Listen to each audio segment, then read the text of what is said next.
جہاں بانی عطا کر دے بھری جنت ہبا کر دے،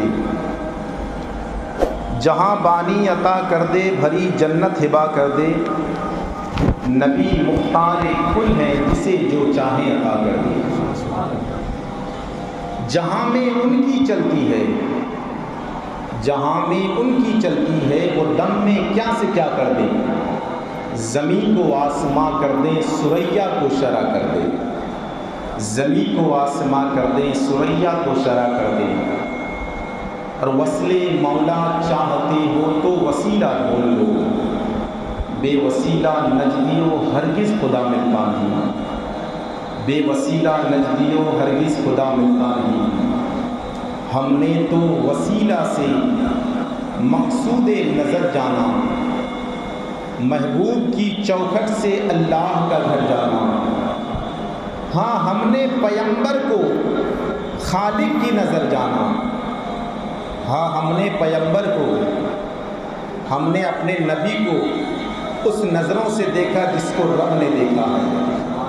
ہاں ہم نے پیغمبر کو خالق کی نظر جانا، اور اپنی طرح تو یہ غیروں نے بشر جانا، اور اپنی طرح تو یہ غیروں نے بشر جانا۔ حضرات محترم، قرآن مقدسہ کی ایک آیت کریمہ کی تلاوت کرنے کا شرف حاصل کیا، اور اس کا سیدھا سادہ ترجمہ یہ ہے کہ ایمان والوں اللہ سے ڈرو اور اس کی جانب وسیلہ تلاش کرو۔ ہر انسان کو کسی نہ کسی کے وسیلے کی ضرورت ہے، سفارش کی ضرورت ہے، بغیر وسیلہ کے کچھ نہیں ہے۔ انسان اگر اپنی زندگی پر غور و فکر کر لے کہ کوئی ڈائریکٹ رب سے آسمان سے ٹپک کے زمین پہ نہیں آتا، ماں باپ کے سہارے سے وسیلے سے وہ اس دنیا میں آتا ہے، وہی انسان بڑا ہوتا ہے، ایک وسیلے کی ضرورت ہے جو اس کو سامنے کا نوالا رکھا ہوا اس کے منہ کے اندر چلا جائے، وہ ہاتھ اس کا وسیلہ ہے۔ انسان کو یہاں سے لے کر بازار جانا ہے، ایسا نہیں ہے کہ اگر اس کے پیر سلامت ہے تو وہ ان کا وسیلہ ہے، بغیر پیر کے سہارے سے وہاں تک نہیں پہنچ سکتا۔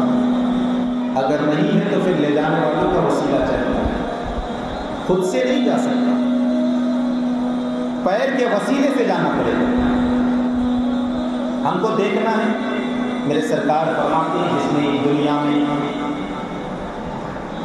بہترین نظر سے، جس نے اپنے ماں باپ کو بہترین اچھی نظر سے دیکھا، اللہ تبارک و تعالیٰ اس سے حج مقبول کا ثواب عطا فرماتا۔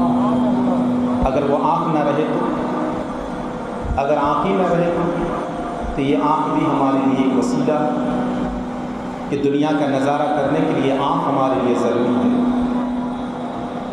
دنیا کے باتوں کو سننے کے لیے آپ ہماری تقریر کو سن رہے ہیں، کان ہمارا وسیلہ ضروری ہے کہ جب تک نہیں رہے گا تو ہم سمجھیں گے کیسے۔ یعنی انسان بغیر وسیلے سے ایک قدم آگے نہیں بڑھ سکتا، بغیر وسیلے کے۔ دنیا میں رہنے کے لیے وسیلے کی ضرورت ہے۔ اگر تنہا آدمی ہے تو ان کے جسم کے اعضاء جو ہے ان کا وسیلہ لینا پڑے گا۔ دنیا کے کوئی کام کرنے کے لیے وسیلے کی ضرورت ہے۔ آپ اگر یہاں سے جلگاؤں جائیں گے تو کسی نہ کسی کا سہارے کی ضرورت پڑے گی۔ دنیا کے بڑے سے بڑا کام کریں گے، ڈائریکٹ پردھان منتری تک تمہاری رسائی نہیں ہے، پہلے اس تک پہنچنے کے لیے تم ایک کو سہارا تلاش کرو۔ یہ دنیا کے معاملات ہیں۔ تو پھر وہ میدان محشر ہوگا جب کوئی کسی کا نہ سنے گا، جب کوئی کسی کا ہوگا ہی نہیں۔ باپ بیٹے سے دور بھاگے گا، ماں بیٹی سے دور بھاگے گی، نفسی نفسی کا عالم ہوگا۔ تو بخشنوانے کے لیے تو ایک سہارے کی ضرورت تو ہے، اور وہ سہارے کا نام میرے مصطفیٰ جان رحمت صلی اللہ علیہ وسلم۔ اعلیٰ حضرت فرماتے آج لی ان کی پناہ، آج مدد مانگ ان سے، پھر نہ مانے گی قیامت میں اگر مان لے۔ وہ ایک سہارے کی ضرورت ہے جو کل قیامت کے دن میری بخشش کا سامان بنے، میرے بخشش کا ذریعہ بنے۔ وہ ایک سہارے کی ضرورت ہے جو سہارا جب کہہ دے تو رب بارش نازل فرماتا۔ وہ ایک سہارے کی ضرورت ہے جو ہم کو زمین میں بیٹھ کر عرش معلیٰ کا نظارہ کروائے۔ وہ ایک سہارے کی ضرورت ہے جو سہارا یہ بتا دے کہ ماں باپ کے قدموں کے نیچے جنت ہے۔ وہ ایک سہارا ہے جس کا معاملات یہ ہے کہ جس نے باپ کے چہرے کو دیکھ لیا اس نے جنت کے دروازے کو دیکھ لیا۔ وہ سہارے کی ضرورت ہے، اسی سہارے کا نام مصطفیٰ جان رحمت صلی اللہ علیہ وسلم۔ بخشش طلب کرنا ہے تو ادھر ادھر نہیں، مصطفیٰ کی بارگاہ میں چلو، لو مصطفیٰ کی بارگاہ میں لگاؤ، پھر تم کو سمجھ میں آئے گا وسیلہ کس کو کہتے ہیں۔ تبھی تو اعلیٰ حضرت فرماتے وصل مولا چاہتے ہو تو وسیلہ ڈھونڈو۔ وصل مولا یعنی مولا تک پہنچنے کی رسائی چاہتے ہو تو پھر وسیلہ تلاش کرو۔ بے وسیلہ نجدیو ہرگز خدا ملتا نہیں۔ رب نے اپنے محبوب کو اگر بھیجنا ہوتا تو ڈائریکٹ بھیج دیتا۔ حضرت آمنہ حضرت عبداللہ کے ذریعے سے نہیں بھیجتا۔ وجہ کیا تھی؟ کیونکہ میرا محبوب وہ محبوب ہے، وہ محبوب ہے جو تمام نبیوں میں خاص رب نے پیدا کیا۔ رب نے فرمایا لولا کا لما خلقت الافلاق، محبوب اگر آپ کو پیدا کرنا نہ ہوتا تو میں کچھ نہیں پیدا کرتا۔ جب محبوب کو پیدا کیا تو فرماتے رب نے میرے سرکار نے فرمایا کب نبی تھے میرے سرکار کا کنت نبی و آدم بین الروح والجسد، میں اس وقت نبی تھا جب حضرت آدم علیہ السلام کا پتلا بھی تیار نہیں ہوا تھا، میں اس وقت نبی تھا۔ یعنی جب حضرت آمنہ بھی نہ تھی تو میرے سرکار تھے، حضرت عبداللہ بھی نہ تھے تو میرے سرکار تھے، حضرت یوسف نہ تھے میرے سرکار تھے، حضرت موسیٰ نہ تھے مگر میرے سرکار تھے، حضرت آدم نہ تھے مگر میرے سرکار تھے۔ وہ محبوب جب پہلے پیدا ہو چکا تو حضرت عبداللہ اور حضرت آمنہ کے ذریعے سے دنیا میں جلوگر کیوں ہوئے؟ پتہ یہ چلا کہ جب محبوب آ رہا ہے تو وسیلہ سے، اب اگر تم رب تک پہنچنا چاہتے ہو تو پہلے محبوب کا وسیلہ بنا لیا جائے، پہلے محبوب تک پہنچنے کا ذریعہ بنا لیا جائے۔ جب تک محبوب تک تمہاری رسائی نہیں ہوگی خدا تک پہنچ نہیں سکتی۔ جب تک محبوب تک رسائی نہیں ہوگی خدا تک پہنچ نہیں سکتی۔ تو محبوب کو ذریعہ بنانا ہے، محبوب کے نام کا وسیلہ دینا ہے، بغیر وسیلے کے تم وہاں تک نہیں پہنچ سکتی۔ حضرت آدم علیہ نبینا علیہ الصلوۃ والتسلیم کو رب نے پیدا فرمایا، رب نے فرمایا آدم اسکن انت و زوجک الجنہ، اے آدم تم اور تمہاری بیوی جنت میں رہو، وکلا منہا رغدا حیث شئتما ولا تقربا هذه الشجرة فتکونا من الظالمین، تم اس درخت کے قریب بھی مت جانا، جاؤ گے تو حد سے بڑھنے والوں میں سے ہو جاؤ۔ فوسوسہ علیہ الشیطان، اس پر شیطان نے وسوسہ ڈالا، آپ نے وہ خطا ہوئی، وہ خطا تھی رب کی بارگاہ میں، وہ خطا تھی۔ کچھ لوگوں کا عقیدہ ہے کہ حضرت آدم علیہ السلام اگر گندم کا دانہ نہ کھاتے تو پھر ہم کو حضرت آدم علیہ السلام جنت سے باہر نہ نکالے گئے ہوتے، یہ ان کی خطا تھی۔ ارے وہ ان کی خطا رب کی بارگاہ میں ہوگا، ہمارے لیے عطا تھی۔ جب تک حضرت آدم کھاتے نہیں تو جنت سے زمین پر کیسے آتے؟ جب زمین پر آتی نہیں تو پھر دنیا کیسے بسائی جاتی؟ تب تو پھر پہچان میں آتا کہ کون نبی کا وفادار ہے کون نبی کا غدار ہے۔ میرے رب نے فرمایا میں ایک پوشیدہ خزانہ ہوں، میں ایک پوشیدہ خزانہ، میں نے جب چاہا کہ میں پہچانا جاؤں تو پھر میں نے اپنے محبوب کے نور کو پیدا کیا۔ جب میں پہچانا جاؤں، اب رب پہچانا جائے تو محبوب کے نور کو پیدا کیا۔ کب پیدا کیا؟ حضرت آدم سے بھی پہلے۔ اب وہ محبوب پہچانا جائے تو کس کے درمیان؟ انسانوں کے درمیان پہچانا جائے، تو جب انسان ہی نہ پیدا ہوگا تو پھر پہچانا کیسے جائے گا؟ حالانکہ میرے سرکار تو وہ ہر عالم کی رحمت ہے، کسی عالم میں رہ جاتی، یہ ان کی مہربانی ہے کہ یہ عالم پسند آیا۔ حضرت آدم علیہ السلام کو جنت سے نکال دیا گیا۔ جانتے ہو کتنا ہوئے حضرت آدم علیہ السلام؟ 300 سال تک اللہ کی بارگاہ میں روتے رہے، 300 سال تک سر آسمان کی طرف نہ اٹھایا۔ جب روتے رہے اچانک دل میں خیال پیدا ہوا، قرآن پاک کی آیت کریمہ ہے کہ حضرت آدم علیہ نبی علیہ الصلوۃ والتسلیم روتے روتے اٹھ کے بیٹھ گئے، دعا کرنے لگے اللہم اسألک بحق محمد صلی اللہ علیہ وسلم، اے پروردگار میں محمد صلی اللہ علیہ وسلم کے وسیلے سے دعا کرتا ہوں، مولا میری دعاؤں کو قبول کر لے۔ اللہ تبارک و تعالیٰ نے فوراً آپ کی دعاؤں کو قبول کر لیا۔ پوچھا آدم یہ نام تیرے ذہن میں آیا کیسے؟ حالانکہ رب نے ذہن میں ڈالا ان کی، 300 سال تک اللہ کی بارگاہ میں روتے رہے۔ کہ پروردگار جب تو نے میری آنکھیں کھولی تھی، جب پہلی مرتبہ میرے جسم کے اندر روح ڈالا گیا تھا، تو میں نے جہاں بھی دیکھا تو تیرے نام کے ساتھ اس محبوب کے نام کو بھی دیکھا، لا الہ الا اللہ محمد رسول اللہ کو دیکھا، حضرت حوران جنت کی پتلیوں پر بھی یہ نام دیکھا، جنت کے دروازوں پر درخت کے پتوں پر یہ نام دیکھا۔ میں سمجھ گیا کہ کوئی اور نہیں، یہ رب کا محبوب ضرور ہے، اسی نام کے وسیلے سے دعا کیا جائے۔ جب دعا کیا تو اللہ نے دعاؤں کو قبول کر لیا۔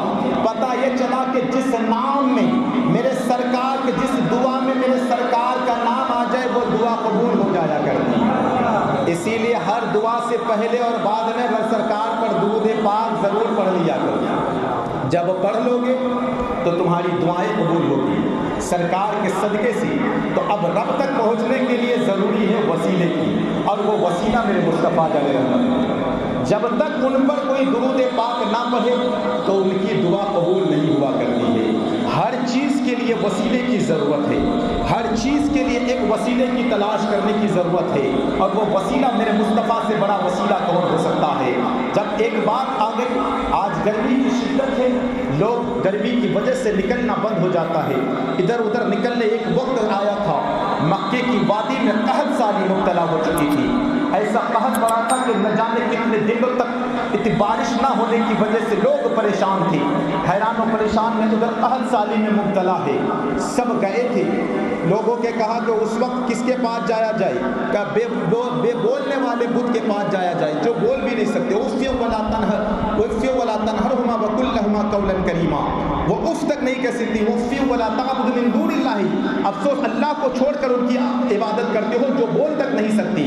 ان کے پاس گیا، کسی ضعیف نے کہا تھا کہ ادھر ادھر بھٹکنے کی ضرورت نہیں، جھوٹے معبودوں کے پاس جانے کی ضرورت نہیں ہے، اگر چاہتے ہو دعائیں قبول ہو تو اس وقت حضرت ابراہیم علیہ السلام کی اولادوں میں سے ایک ہیں جن کا نام عبد المطلب ہے، ان کی بارگاہ میں چلا جائے۔